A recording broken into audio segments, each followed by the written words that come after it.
I gave them 28 years of my life. 28 years. Think about that for a moment. 28 birthdays missed. 28 vacations postponed. 28 Christmas holidays spent in the office when I should have been with family. 28 years of saying yes when my body was tired and my heart quietly begged for rest. 28 years of putting their dreams before my own. And the day they let me go, they did not even let me sit down. My boss did not look at me. My colleagues avoided my eyes. The HR woman smiled like this was routine. Like people were let go every single day. Your position has been terminated, effective immediately. Just like that. No warning. No conversation. No respect. After everything I had done for them. After everything I had sacrificed. I remember standing there, holding the edge of the table so my hands would not shake. The room felt too quiet. Too clean. Like something had already been erased. Like me. And the worst part? They thought I had nothing left. They thought I would just walk away quietly. They forgot about the one clause. The one clause that would freeze everything overnight. And when they realized it, when they finally understood what they had done, it was already too late. The office smelled like fresh paint and expensive coffee. That was the first thing I noticed when I walked in.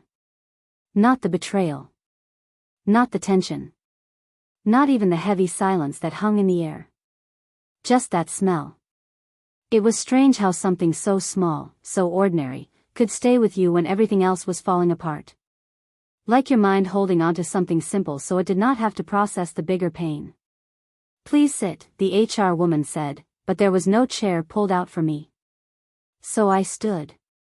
Across from me sat Daniel, the CEO. A man I had trained myself. A man who once asked me for advice on how to run meetings. A man who once told me I was the backbone of this company. He did not look at me. He kept flipping through a folder like he was searching for something important. Something that would make this easier. But I knew he was not. He just did not want to face me. He could not face me. I am sorry, Clara, he said finally, still not meeting my eyes. His voice was flat. Professional. Empty. The company is restructuring. Restructuring. That word. It sounded so clean. So harmless. So businesslike. But it felt like a knife going through my chest. It felt personal. It was personal. I let the silence stretch between us. I wanted someone, anyone, to say something real. Something honest. Something that acknowledged what I had given. No one did. After nearly 3 decades? I asked quietly. My voice did not shake. That surprised me. I expected anger. I expected tears. But there was nothing. Just a strange calm. Like my body had already accepted what my mind was still trying to process. The HR woman jumped in quickly. We appreciate your service. You will receive a severance package. I am not talking about money, I said. Now Daniel finally looked at me. Just for a second. His eyes met mine for one brief moment. And then he looked away again.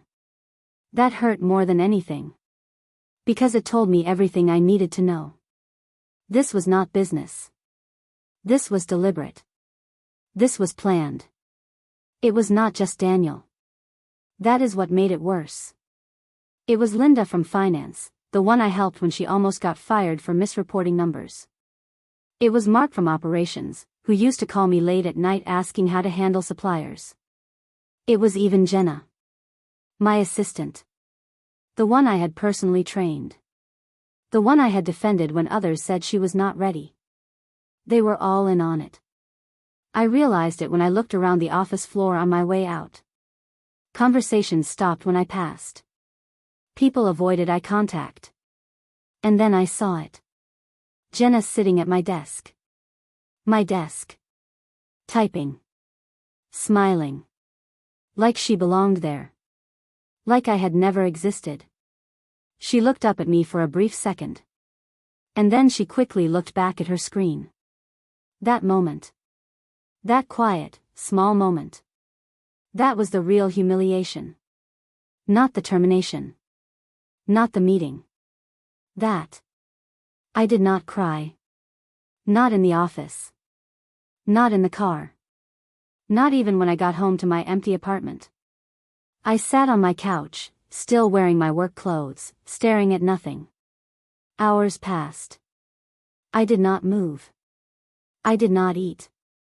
I just sat there in the dark. Then my phone buzzed. A message from an old colleague who had left years ago. "Clara, have you seen this?" There was a link attached. I hesitated.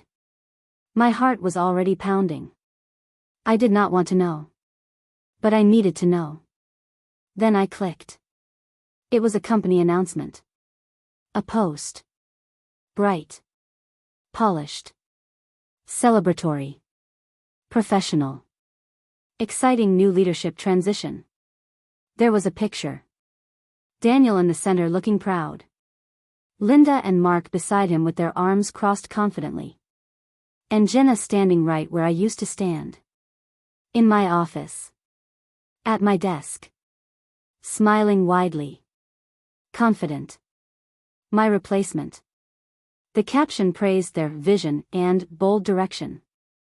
There was no mention of me. Not even a thank you. Nothing. 28 years of my life erased in one post. I scrolled down. Comments. Congratulations. Applause. Excitement. And then I saw something that made my chest tighten. A comment from Jenna, so grateful for this opportunity. Ready to lead the future. Lead. The future. I stared at that word for a long time. And then, slowly, something inside me changed. I put my phone down. And for the first time that day, I smiled. Not because I was happy. But because I understood something they did not. You never force your way into a room that intentionally locked you out, I whispered to myself.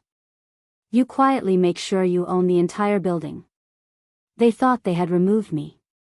They thought they had control. But they forgot something very important. Something buried deep in paperwork they had never bothered to read properly. Because they never thought they would need to. Because they never thought I would matter. And that was their biggest mistake. 20 years ago, when the company was struggling very badly, when money was tight and no one wanted to take any real risks with their reputation, no one except me. I had invested my own money into the company. Real money. Significant amounts.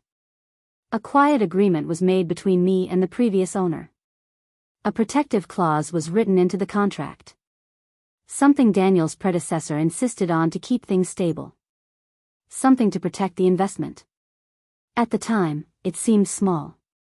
Technical. Unimportant. Something you sign and then forget about completely. But I understood it completely. I made sure I did. I read every single word carefully. Because I had learned long ago that the real power is never loud. It does not shout. It hides in fine print. It hides in clauses that no one reads. Clauses that people dismiss as technical jargon.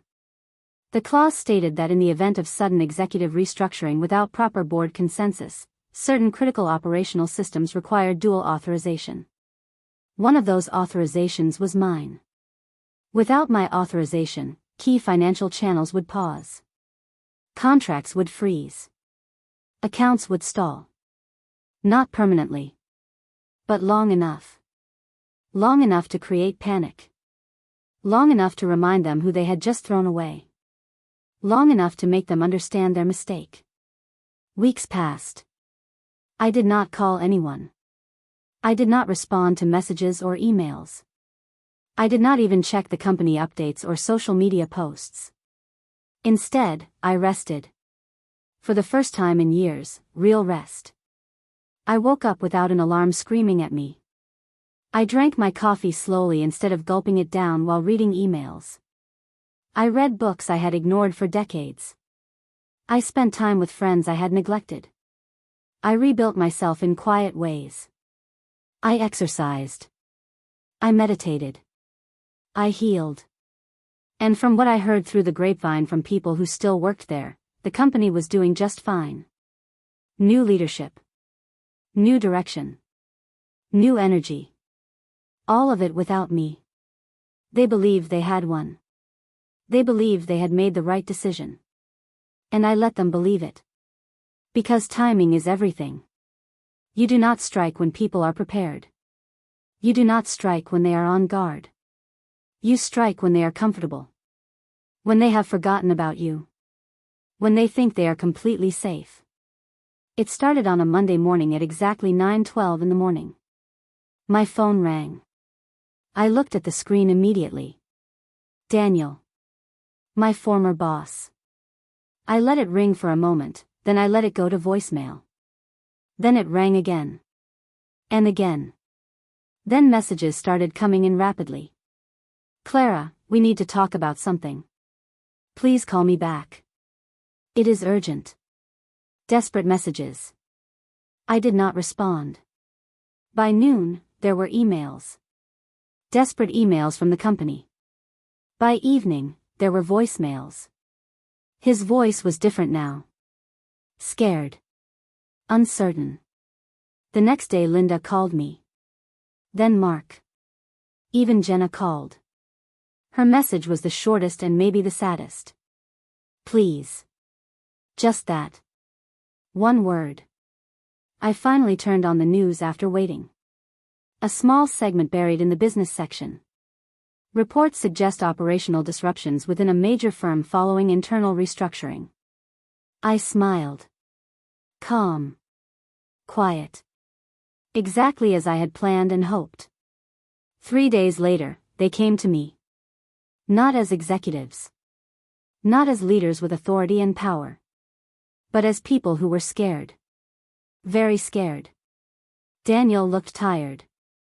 Exhausted. His eyes were red. Linda could not stop fidgeting with her hands. She kept wringing them together nervously. Mark avoided my eyes completely. He could not look at me. And Jenna, she looked like she had not slept at all. Dark circles under her eyes. Her face pale. We made a mistake, Daniel said. Finally. The truth that he had been avoiding. I said nothing. I just waited. Let the silence fill the room. We need your authorization, Linda added quickly. Her voice was desperate now. Just temporarily. Until we fix everything, no, I said. My voice was soft. But it stopped everything. The room went completely silent. Silence filled the room again. Just like before in the termination meeting. Except this time I was in control. You replaced me without warning, I continued. You erased me without acknowledgement. You humiliated me in front of everyone in this office. We can fix that, Mark said quickly. His voice was desperate. Pleading almost. I shook my head slowly. This is not about a title or money or a promotion. This is about basic respect. This is about human dignity. Jenna stepped forward. Her hands were shaking visibly. I am sorry, she said, her voice trembling and breaking. I did not know what they were planning. I swear I did not, you did, I said gently but firmly. And that is enough. She looked down. Because we both knew the truth. She had seen the messages. She had known what was happening. She had had time to warn me or tell me or do something. And she had chosen to stay silent. She had chosen to benefit from my destruction. I stood up slowly and deliberately. No anger in my movements. No shouting. No drama. Just calm certainty and quiet power. You built your future on the assumption that I did not matter, I said, looking directly at Daniel. That I was just some old employee. Someone who could be replaced easily. Someone whose contributions did not matter. Daniel swallowed hard. His throat moved visibly. And now your entire system depends on the one person you chose to discard. You need me. You need my authorization. You need my cooperation. Silence. Heavy. Unavoidable. I will not stop you, I continued. Eventually, you will find a way around it. You will figure something out, or you will wait for the clause to expire. But not before it costs you. Not before it hurts. The relief disappeared from their faces completely. You will learn, I said quietly but firmly. You will understand what it feels like to be overlooked. To be dismissed. To be treated as if you were nothing at all. No one spoke. Because there was nothing left to say. Nothing that could make a difference. I picked up my bag slowly and deliberately. Walked to the door with my head held high. And paused. Just for a moment. Just long enough for them to understand that this was truly the end.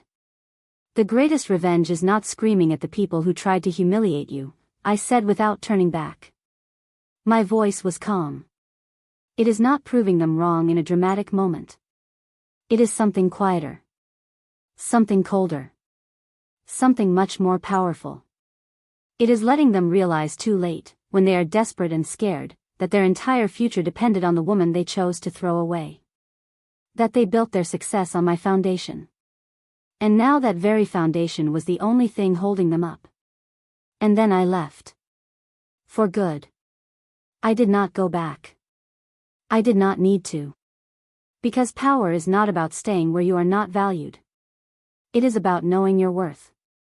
And letting others discover it when it is already too late.